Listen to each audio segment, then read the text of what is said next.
If you are a chronic skin picker, then you need to listen up, because I used to be a chronic skin picker, have done it probably ever since I was 16, 17, done it through all my relationships, used to go into the bathroom, spend like 30, 40 minutes inspecting my face, picking at every single blemish, pore, clogged pore, whatever I thought I could see. Come out the bathroom, bright red face, didn't want to look at my partner in the face. Done this through multiple relationships, also very embarrassing when you're no longer in the relationship but you live with a housemate. Cannot seem to stop doing it, feel like you need to do it in order to just get that thing out of your face so that it doesn't turn into a spot. If you relate to that, I'm going to give you a few tips that really helped me to stop doing it, and I am fully reformed. I haven't done it in a very long time, and I've actually managed to condition myself to getting anxiety about doing it.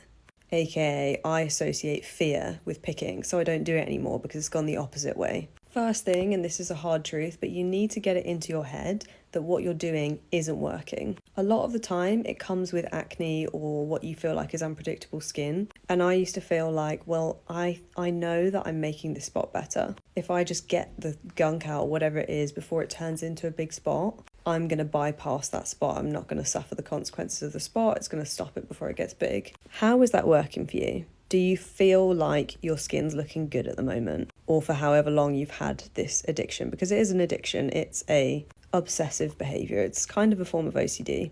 It's called dermatillomania. You need to look at whether or not that's actually working for you, because let me tell you, the answer is no. So you need to admit it. You need to admit that you have a problem and that the way that you're coping with the problem isn't helping you. And what is that famous saying? If you keep doing the same thing over and over again and expecting a different result, you're crazy. Something like that.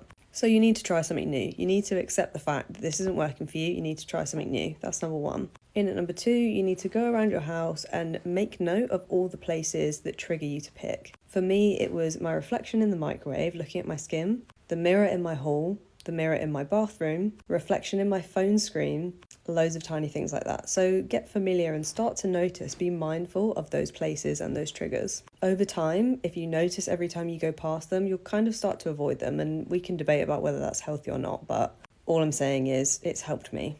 In at number three, my favourite tip of all, one of the biggest triggers I think for most people is doing their evening skincare routine, because you know you're going to bed. So you kind of feel like you can get away with picking because you're going to go to bed and in the morning there won't be less red, or at least that's what I thought. Recognise this and change that habit. Break the habit, break the mould. What I do now is, instead of washing my face, doing my evening skincare with the light on, I turn the light off. And if I need light, I'll use my phone torch or I'll light a candle, and I'll turn the whole thing into a nice ritual. But the main point is that I cannot see my face to pick at it.